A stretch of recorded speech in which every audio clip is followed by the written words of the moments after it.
প্রেমিককে সঙ্গে নিয়ে স্বামীকে খুন, দুজনকে গ্রেফতার করেছে পুলিশ। দুজনকে সঙ্গে নিয়ে পুনর্নির্মাণে যায় পূর্ব মেদিনীপুরের রামনগরে নিহত স্বামীর বাড়িতে, আর সেখানে গিয়ে দেখে চলছে শ্রাদ্ধ কাজ। উত্তর চব্বিশ পরগনার গোবরডাঙ্গাতেও খুন, এখানে আবার দেওরের বিরুদ্ধে বৌদিকে খুনের অভিযোগ।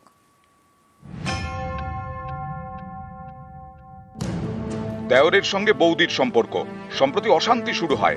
এরই মাঝে মঙ্গলবার খুন, খাটের নিচ থেকে উদ্ধার বৌদির রক্তাক্ত দেহ। উত্তর চব্বিশ পরগনার গোবরডাঙ্গায় খুন বছর 42-এর মিঠু দত্ত। দেওরের বিরুদ্ধে খুনের অভিযোগ পরিবারের। মাকে তো সকালে যখন দেখলাম তখন চাদরের মধ্যে মোড়া ছিল মা, তারপর আশেপাশের লোকজনকে ফোন আশেপাশে লাগলাম, তারপরে থানা জানালাম। কে মারতে পারে? কাকা আমার। একসময় মুম্বাইয়ে থাকতেন মিঠু দত্ত। প্রায় 12 বছর আগে তার স্বামী দিলীপ দত্ত নিখোঁজ হন। তারপর দুই ছেলেকে নিয়ে আদিবাড়ি গোবরডাঙ্গায় ফিরে আসেন। এখানে এসেই দেওর প্রদীপের সঙ্গে সম্পর্কে জড়িয়ে পড়েন মিঠু। থাকতেন একই বাড়িতে, দুই ছেলে বাড়িতে থাকেন না। তাঁদের আপত্তি ছিল মা এবং কাকার সম্পর্ক নিয়ে। অভিযোগ, সম্প্রতি মদ খেয়ে এসে মিঠুকে মারধর করতেন তার দেওর প্রদীপ। প্রতিবেশীদের দাবি, সোমবার থেকে তারা আর মিঠুকে দেখতে পাননি। মঙ্গলবার মিঠুর বাড়ি থেকে পচা গন্ধ বেরোয়। প্রতিবেশীরা বাড়িতে ঢুকে দেখেন খাটের নিচে পড়ে মিঠুর রক্তাক্ত দেহ।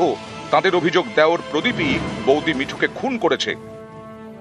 বৌদির সাথে কি কোনো সম্পর্ক ছিল? কেউ কিছু বলতে পারে বৈদিক সম্পর্ক ছিল। ও এমনি মাতাল, পিওর মাতাল, মদ খাই থাকে। ও মারার পরে ওর কোনো হুঁশ নেই। বৌদিকে খুনের অভিযোগ, মঙ্গলবার দুপুরে পুলিশের জালে দেওর।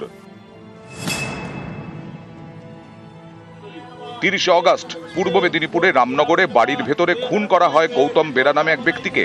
এই ঘটনায় স্ত্রী অরণ্যা বেরা এবং প্রেমিক অমলেন্দু প্রধানকে গ্রেফতার করে পুলিশ। ঘটনার পুনর্নির্মাণ করতে মঙ্গলবার ধৃতদের নিয়ে নিহতের বাড়ি যায় পুলিশ।